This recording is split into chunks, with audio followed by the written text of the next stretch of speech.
Kisah sahabat Nabi, Said bin Zaid radhiyallahu anhu. Said bin Zaid al-Adawi radhiyallahu anhu merupakan kelompok sahabat yang memeluk Islam pada masa-masa awal, sehingga ia termasuk dalam kelompok as-sabiqunal awalun.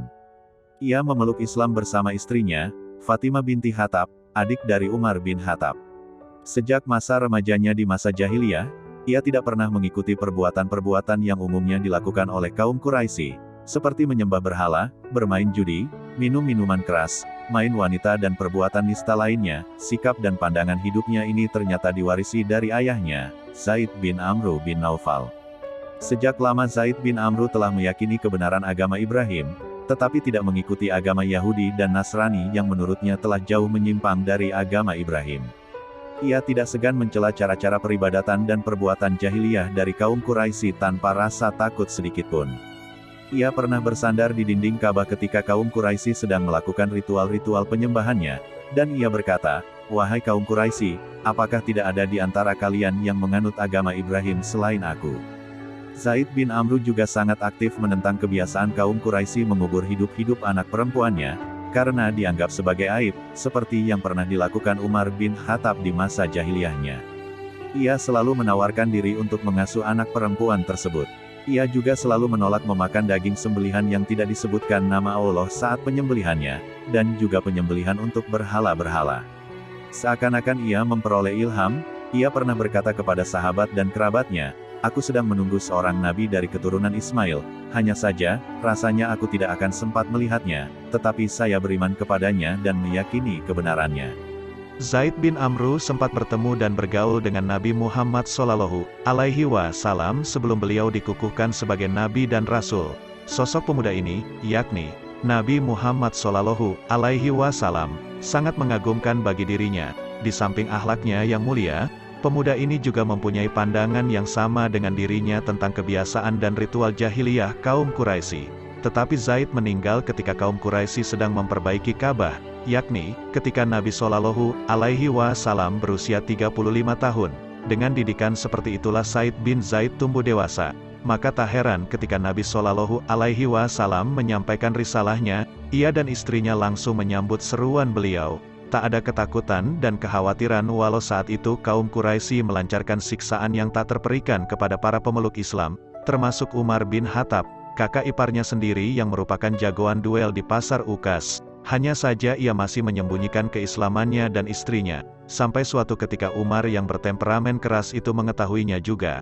Ketika itu Said dan istrinya sedang mendapatkan pengajaran Al-Quran dari sahabat Habab bin Arats, tiba-tiba terdengar ketukan, atau mungkin lebih tepat gedoran di pintu rumahnya. Ketika ditanyakan siapa yang mengetuk tersebut, terdengar jawaban yang garang, "Umar." Suasana khusyuk dalam pengajaran Al-Quran tersebut menjadi kacau. Habab segera bersembunyi sambil terus berdoa memohon pertolongan Allah untuk mereka. Said dan istrinya menuju pintu sambil menyembunyikan lembaran-lembaran mushaf di balik bajunya. Begitu pintu dibuka oleh Said, Umar melontarkan pernyataan keras dengan sorot mata menakutkan. "Benarkan desas-desus yang kudengar, bahwa kalian telah murtad?"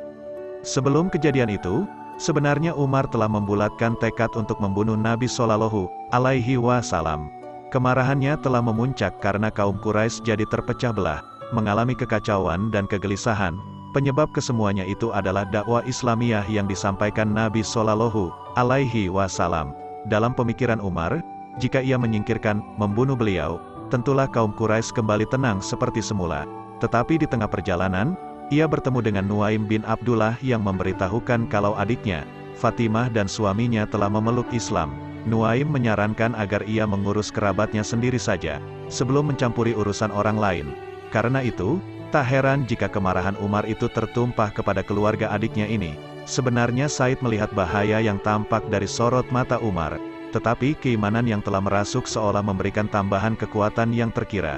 Bukannya menolak tuduhan, ia justru berkata, "Wahai Umar, bagaimana pendapat Anda jika kebenaran itu ternyata berada di pihak mereka?" Mendengar jawaban itu, Umar langsung menerkam Said, memutar kepalanya kemudian membantingnya ke tanah. Setelah itu Umar menduduki dada Said. Sepertinya Umar ingin memberikan pukulan pamungkas untuk Said, seperti kalau ia mengakhiri perlawanan musuhnya ketika sedang berduel di pasar Ukas. Fatimah mendekat untuk membela suaminya, Tetapi ia mendapat tinju keras Umar di wajahnya sehingga terjatuh dan darah mengalir dari bibirnya. Keadaan Said sangat kritis. Ia bukan lawan duel sebanding dengan Umar, dan ia hanya bisa pasrah jika Umar akan menghabisinya.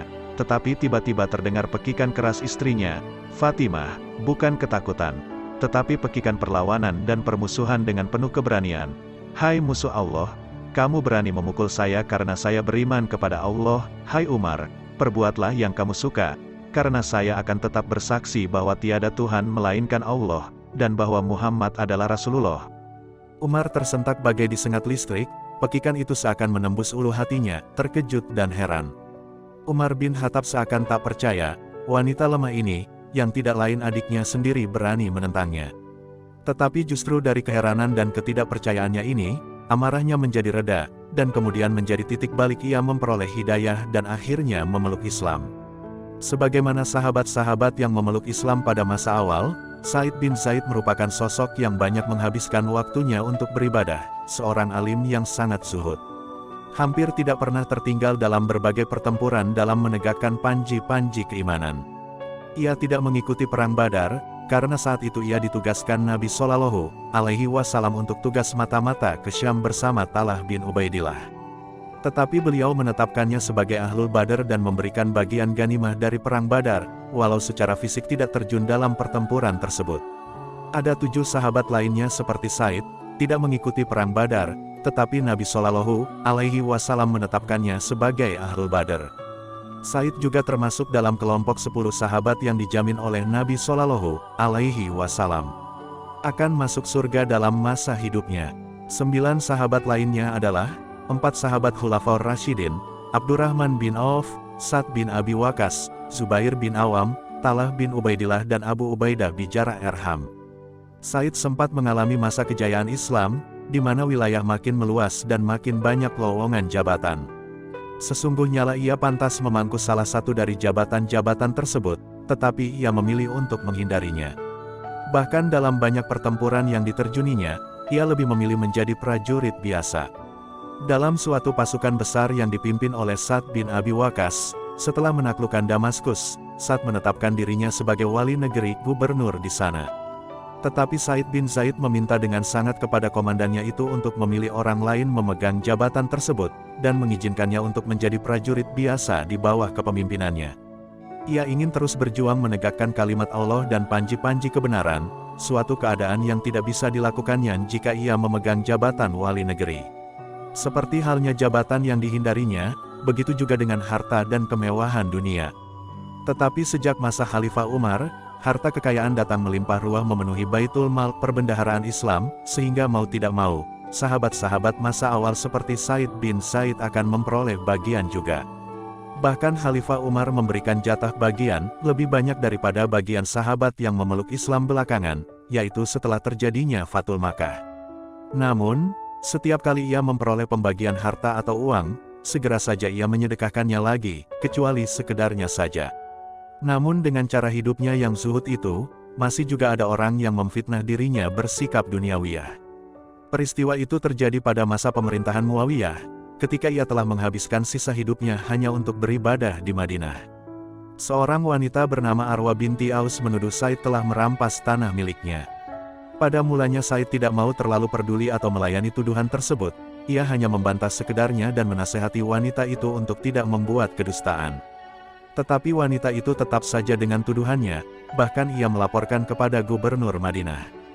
Marwan bin Hakam, Gubernur Madinah yang masih paman dari Muawiyah, atas laporan Arwa bin Aus itu memanggil Said untuk mempertanggungjawabkan tindakannya.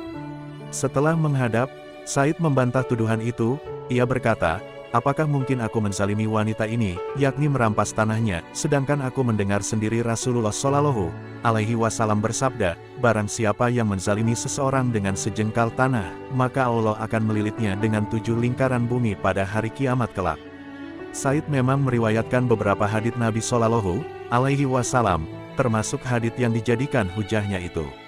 Ada hadits senada lainnya yang juga diriwayatkannya, yakni, barang siapa yang berbuat zalim terhadap sejengkal tanah, maka akan dikalungkan kepadanya 7 lapis bumi, dan barang siapa yang terbunuh karena membela hartanya, maka ia mati syahid. Kemudian Said berbalik menghadap kiblat dan berdoa, "Ya Allah, apabila dia, wanita itu, sengaja membuat-buat kebohongan ini, janganlah engkau mematikan dirinya kecuali setelah ia menjadi buta, dan hendaklah engkau jadikan sumurnya sebagai kuburannya." Beberapa waktu kemudian Arwa binti Aus menjadi buta, dan dalam keadaan seperti itu ia terjatuh ke dalam sumur miliknya sendiri dan mati di dalamnya. Sebenarnya saat itu Said berdoa tidak terlalu keras, tetapi beberapa orang sempat mendengarnya. Mereka segera saja mengetahui kalau Said bin Zaid dalam kebenaran, dan doanya makbul. Namanya dan kebaikannya jadi semakin dikenal, dan ia banyak didatangi orang untuk minta didoakan. Seperti halnya jabatan dan harta kekayaan, keterkenalan popularitas juga tidak disukai oleh Said bin Zaid ini. Walaupun ia sebagai sahabat as-sabiqunal awalin, selalu berjuang dan berjihad di jalan Allah setiap kali ada kesempatan, dan menghabiskan waktu dengan ibadah ketika sedang menggantungkan pedang, bahkan telah dijamin masuk surga oleh Rasulullah Shallallahu Alaihi Wasallam ketika masih hidup bersama hanya 9 sahabat lainnya, tetapi ia tidak terlalu menonjol dan terkenal dibanding sahabat-sahabat lainnya yang memeluk Islam belakangan, seperti misalnya Khalid bin Walid, Amr bin Ash, Salman Al-Farisi dan lain-lainnya. Hal ini terjadi karena ia memang lebih suka menyembunyikan diri, lebih asyik menyendiri dalam ibadah bersama Allah, walau secara lahiriah ia berada di antara banyak sahabat lainnya. Setelah peristiwa dengan Arwa bin Aus dan banyak orang yang mendatangi dirinya, Said merasa tidak nyaman. Apalagi kehidupan kaum muslimin saat itu, walau tinggal di Madinah, tetapi makin banyak saja yang mengagung-agungkan kemewahan dunia. Jejak kehidupan Nabi Shallallahu Alaihi Wasallam dan para sahabat masa awal, baik dari kalangan muhajirin ataupun ansar, yang selalu sederhana dan zuhud terhadap dunia sedikit demi sedikit mulai memudar. Karena itu Said pindah ke daerah pedalaman, yakni di Akik, dan ia wafat di sana pada tahun 50 atau 51 Hijriah. Tetapi jenazahnya dibawa pulang ke Madinah oleh Sa'd bin Abi Waqqas dan Abdullah bin Umar, keponakannya sendiri, kemudian dimakamkan di Baqi, di antara beberapa sahabat Rasulullah Shallallahu Alaihi Wasallam lainnya.